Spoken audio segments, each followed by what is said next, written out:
A coleção Histórias e Paisagens do Brasil. Essa é a coleção que foi comentada em algumas edições do programa.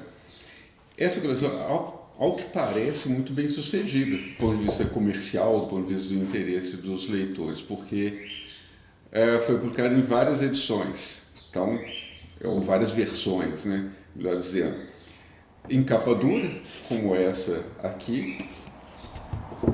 Essa capa dura, ela vinha com uma sobrecapa, que normalmente se perde, né? Nesses dois volumes aqui se perderam, já comprei desse jeito. E em brochura também, em brochura mais interessante, inclusive, porque a sobrecapa, na verdade, na versão em brochura, é a capa. E as capas são muito bonitas, inclusive, bem mais bonitas que essa aqui, que é mais sem graça. Qual é a ideia dessa coleção? Que é bem interessante. Você vai encontrar ela sendo vendida em leilões, muito apreciada aí pelos leitores. Por nós também muito apreciada. Na verdade, tem mais que essas duas versões. Tem algumas que eles incluem, colocam blocos, então, esses dois volumes vêm reunidos num só, em capa dura, com sobrecapa, enfim, coisa que pode ser pesquisada ao gosto de cada um aí. É o que nós fizemos, na verdade. E também as capas muito bonitas, os desenhos, as ilustrações são feitas pelo Guilherme Walter Pérez, ilustrador, um dos bons ilustradores que tem aqui no Brasil, que eu trabalhava para alguns editores, no caso dele as ilustrações que constam nesses livros. Mas principalmente qual que é a ideia principal? Reunir textos normalmente de literatura, nem sempre de literatura, textos de naturalistas, de viajantes e tal, para cada região do país. E até os títulos são interessantes, por exemplo, que diz respeito a Santa Catarina e Paraná, Pinheirais e Marinhas. Pinheirais, sim, Marinhas também, então poderia ter colocado outro título, mas no caso do Amazonas, são quase que pitorescos os rios e as florestas. Amazonas e Pará. Não inclui Rondônia, Roraima, é simplificado. A divisão que eles fizeram no país é meio divisão que você usa, meio lembra a divisão que você faz em War, aqueles países estranhos, fictícios alguns, outros são realmente existentes, mas o volume que diz respeito à Amazônia, né, que eles colocam Amazonas Pará, qual o título? Os rios e as florestas. A Santa Catarina e Paraná, mas não Rio Grande do Sul, Pinheirais e Marinhas. A Minas Gerais, apenas Minas Gerais, inclusive, o Ouro e a Montanha, aqui que não é edição em brochura. E mais interessante que isso também, nessa coleção, Minas Gerais é um capítulo à parte, né?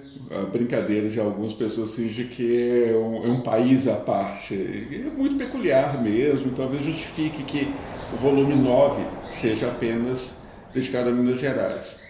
São vários volumes, que são apenas alguns, quer dizer. Rio de Janeiro, Espírito Santo e Distrito Federal não Brasília, mas Guanabara, à época a capital federal, a capital do Brasil era lá na Guanabara. Então, a cidade, o mar e as serras, com uma capa também igualmente bonita, do Guilherme Walter Pérez. Mas, tirando esses aspectos pitorescos dessa coleção, do quanto que ela é apreciada, do quanto que você vai encontrar ela sendo vendida em leilões, e vai se encontrar também facilmente sendo vendida a preço muito baixo em sebos virtuais. Parece que foram publicados em grande quantidade. Mas o principal é da ótima seleção de textos, que cada um você reúne, por exemplo, nesses volumes, diz respeito a Rio de Janeiro, Espírito Santo e Distrito Federal. Na verdade, Rio de Janeiro, né? Guanabara está lá dentro, né? Não imaginar que seja Brasília. Você vai encontrar autores importantes que escreveram coisas significativas a respeito da região. Então, aqui, nesse volume, está Machado de Assis, ele era carioca. Está também o Rubem Braga, que era capixaba. E assim vai. No caso de Minas Gerais, nem sempre autores tão conhecidos assim. Por exemplo, no volume de Minas Gerais, até hoje, nos vai à memória, não existe nenhum texto do Carlos Drummond de Andrade, um escritor bem conhecido de lá. Eles são reunidos em função de terem escrito textos muito significativos. Mas estão lá naturalistas, estão outros escritores até menos conhecidos, mas que escreveram textos que descrevem bem a região. Muitas vezes do ponto de vista literário, muitas vezes do ponto de vista dos primeiros viajantes que por ali passaram. Essa é a ideia. O volume sobre o Paraná e Santa Catarina é muito bom, realmente muito bom. Não lemos todos, já que fique claro isso. Eu não lembro sobre Sergipe, sobre Bahia, temos mais proximidade com Minas Gerais, mais proximidade com o Paraná. Os volumes que diz respeito ao Paraná, Pinheirais e Marinhas e sobre Minas Gerais são excelentes. O gênio por trás da coisa, dessa seleção, é o Hernani Silva Bruno. Ele fez a seleção, a introdução, as notas. Realmente, você tem que ser uma pessoa muito culta para conhecer tantos autores e retirar daquilo que esses autores escreveram o que é mais significativo a respeito de cada região. Provavelmente teve ajuda, teve intuição, não é possível, né?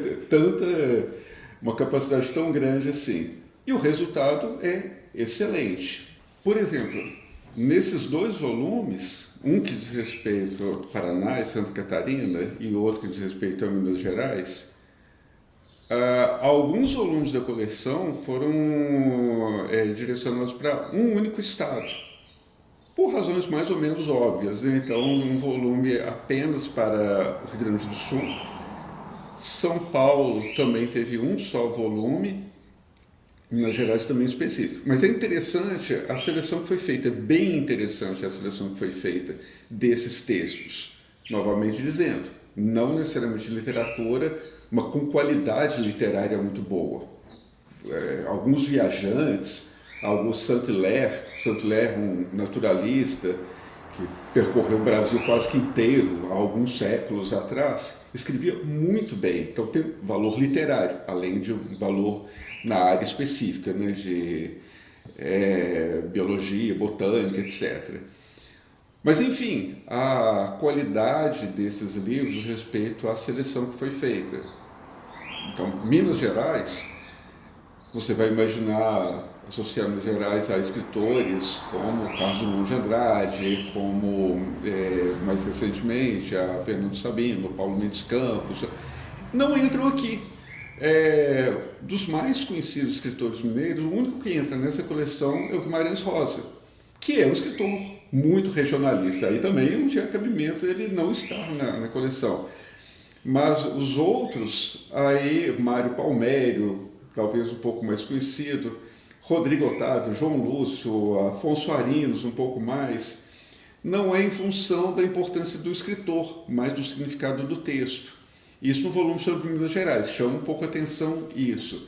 No volume sobre Santa Catarina e Paraná, aí é uma outra coisa, assim,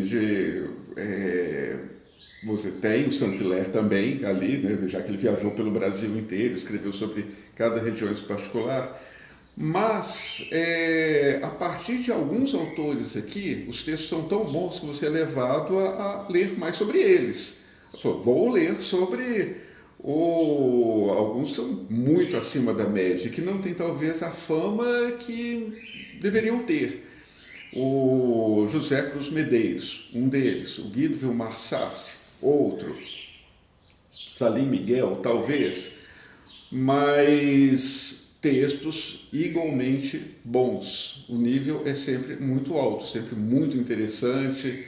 E na verdade, no fim das contas, esse o diferencial da coleção, de descrever a região, essas regiões, melhor que livros de geografia, naturalmente, do ponto de vista literário, do ponto de vista de textos que nem sempre, sendo literatura, tem um alto valor literário.